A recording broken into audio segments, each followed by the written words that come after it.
Welcome to Healthy versus Toxic, the podcast where licensed mental health professionals explore what makes a relationship healthy or unhealthy or even abusive, all from a scientifically informed perspective. Welcome to my scientifically informed insider look at mental health topics. Today's question is, what's the worst personality disorder for other people? So I'm going to have to kind of explain this question a little bit. Now, I've received this question a number of times, and here's what the question is really getting at.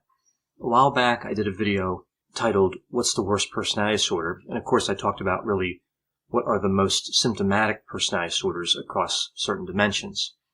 And I think when people watch the video, one question that occurred to them is, well, what personality disorder really seems to cause the most stress in other people?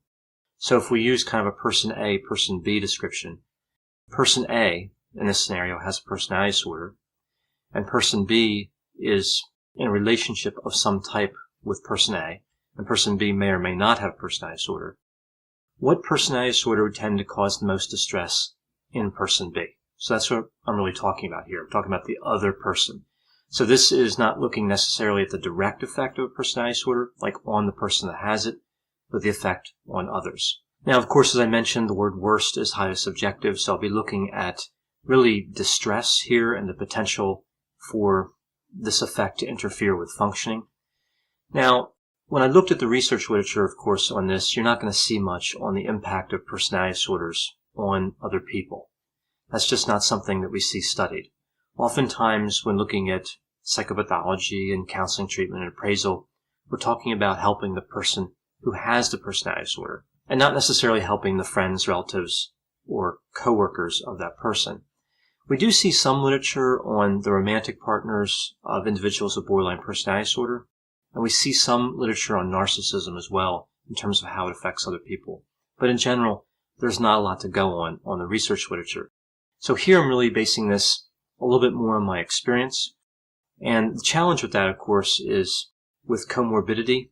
A lot of times, of course, when we see one personality disorder, we see one or more other personality disorders at the same time. And kind of a clean way to examine this topic is to say, well, I'm just looking at one personality disorder as if the person doesn't have any other personality disorders. But of course, in clinical experience, we don't see that. And in research, that's really tough to get at as well.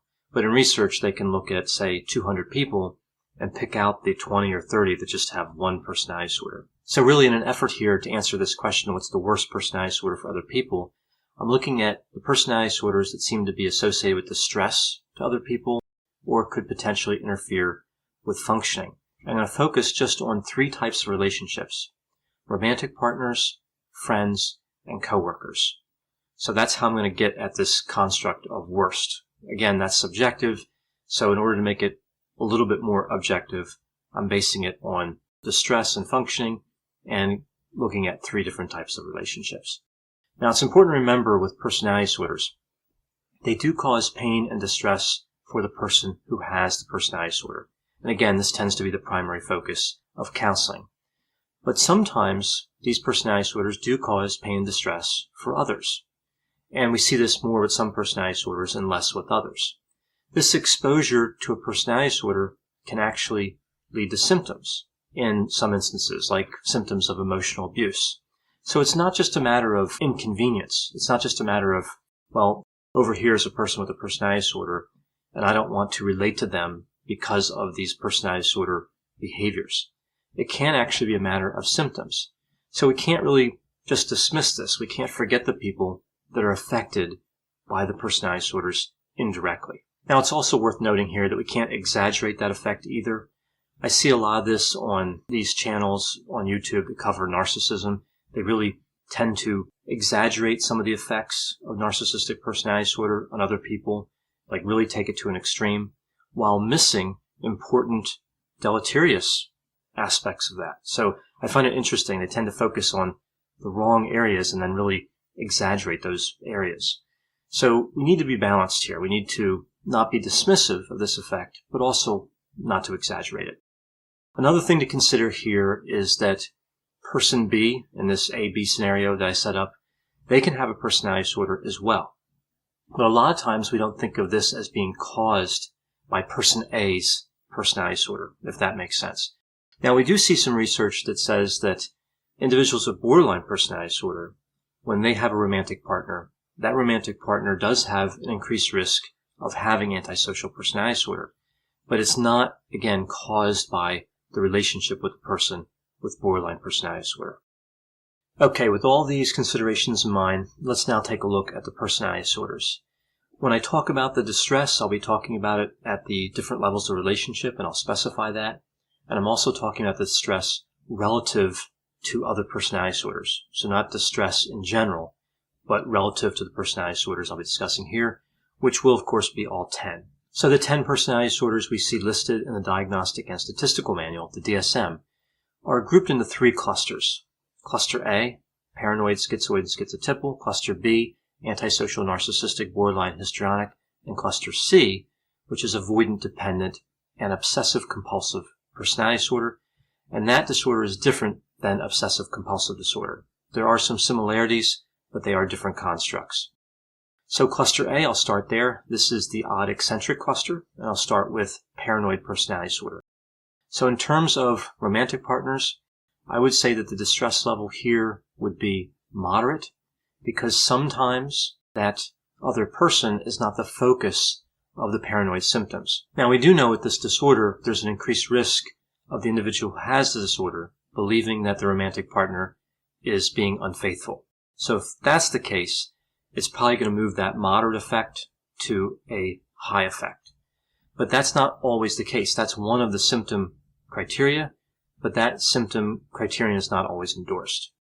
Now, in terms of friends, I actually think that the effect on friends is fairly low with paranoid personality disorder, because with that paranoia, friends just tend to walk away. They just tend to keep distance. Nobody likes to be accused or suspected of things they didn't do, so again, they just create distance. Now, with the coworkers, I actually think it's largely the same. It's a low level of distress usually, and for the same reasons we see as with the friends. Now, the next personality disorder is schizoid personality disorder. And here, interestingly, with romantic relationships, I would say there's almost no effect because there's rarely a romantic relationship. If there was a romantic relationship involved, maybe a low to moderate effect, but again, this is highly unusual.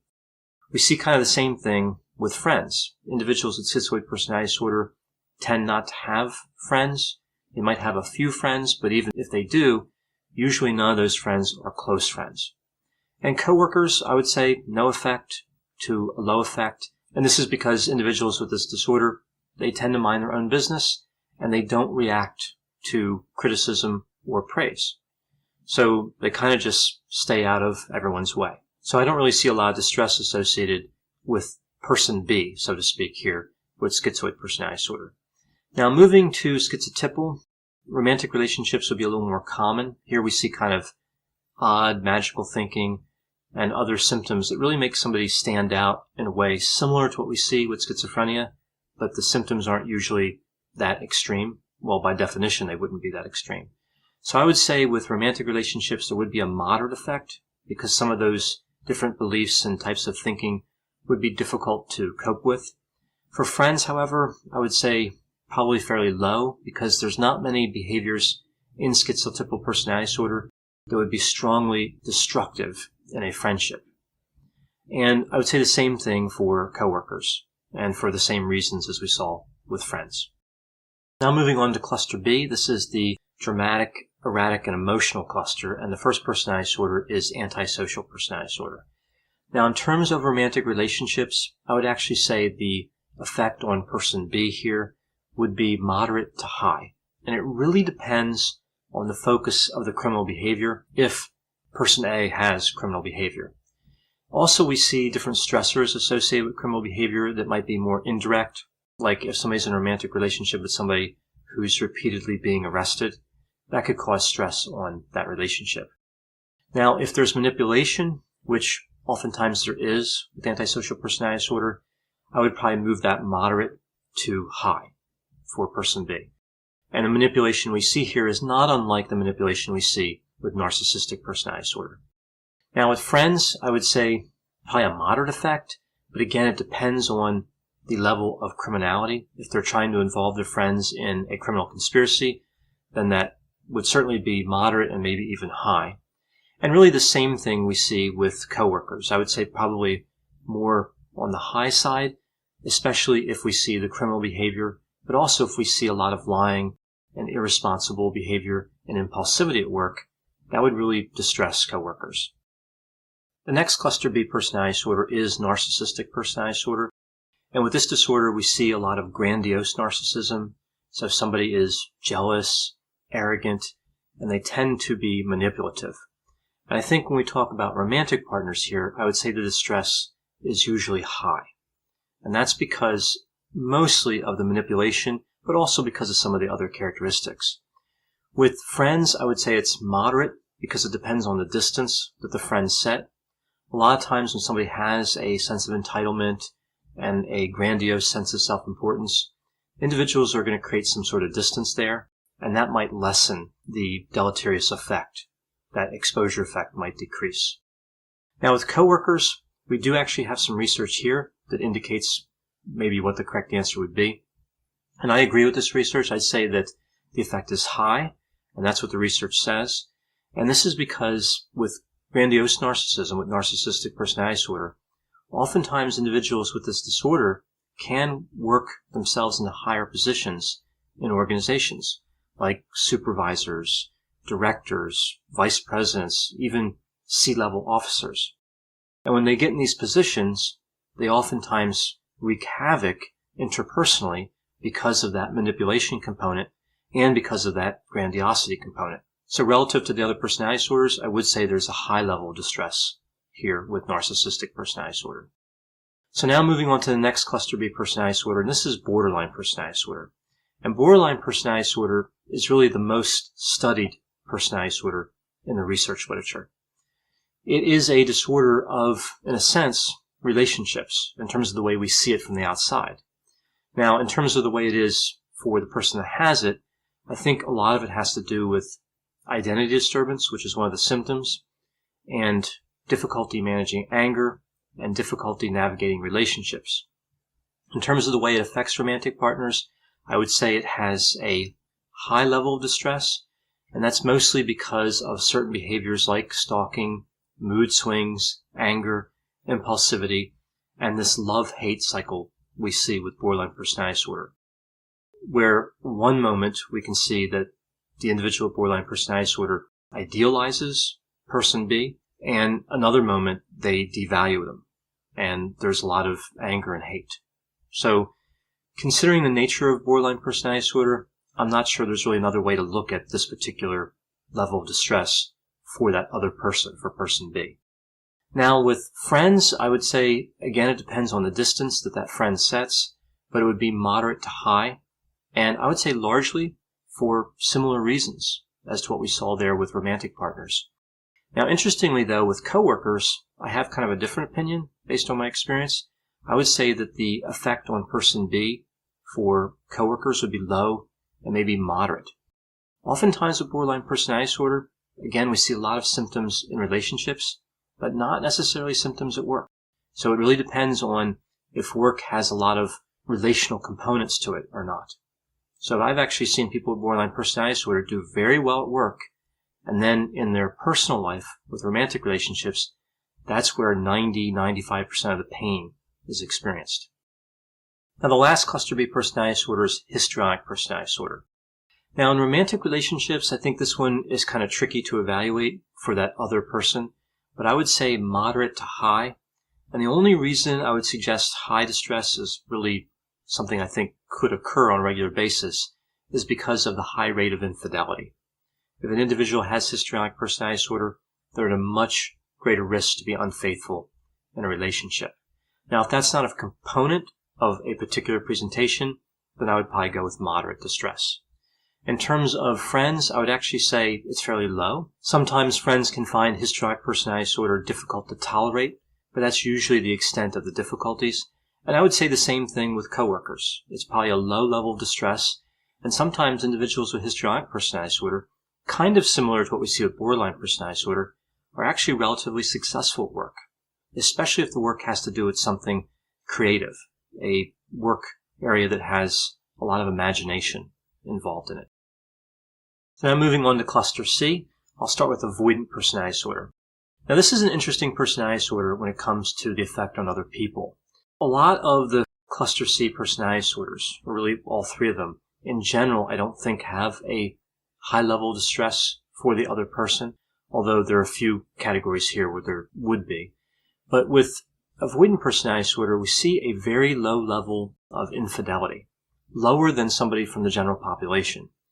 So I would say with romantic relationships, there's probably a low level of distress, usually, again, for the other person. For friends, I would say probably low because individuals with avoidant personality disorder tend to avoid relationships. So there's not much reason to think there'd be a lot of distress there. And I'd say the same thing with coworkers, probably a low level of distress. And depending on the job, an individual with avoidant personality disorder can be relatively successful at work.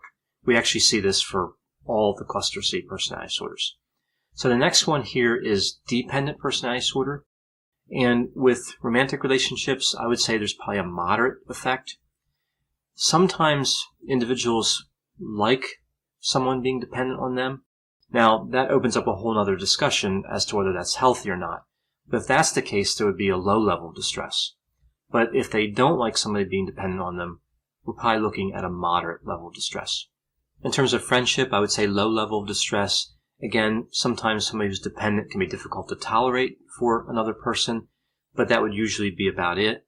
And coworkers, again, low level of distress, and people with dependent personality disorder can be quite successful at work.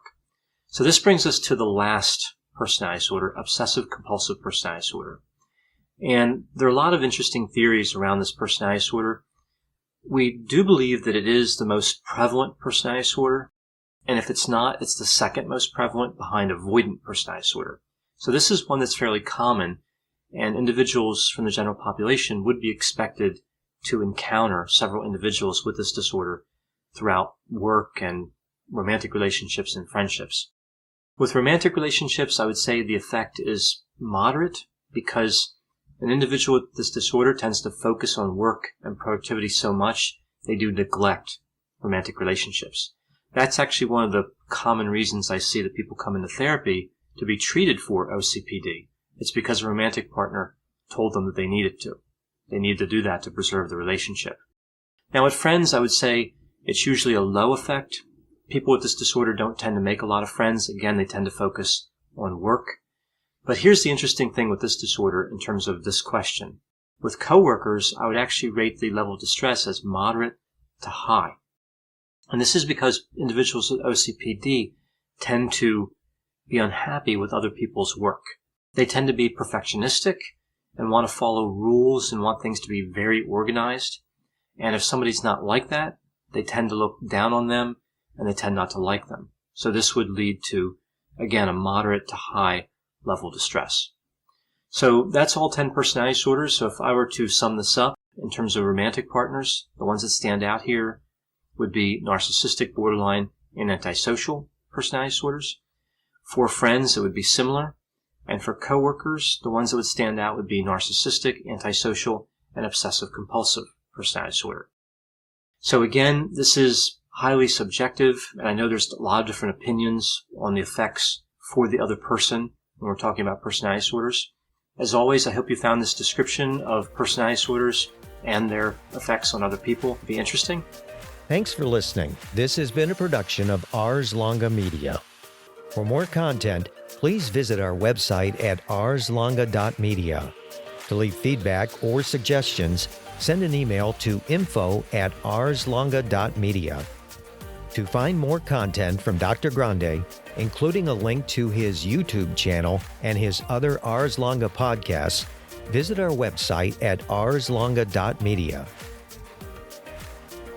This podcast is intended for informational purposes only and should not be construed as medical or mental health advice.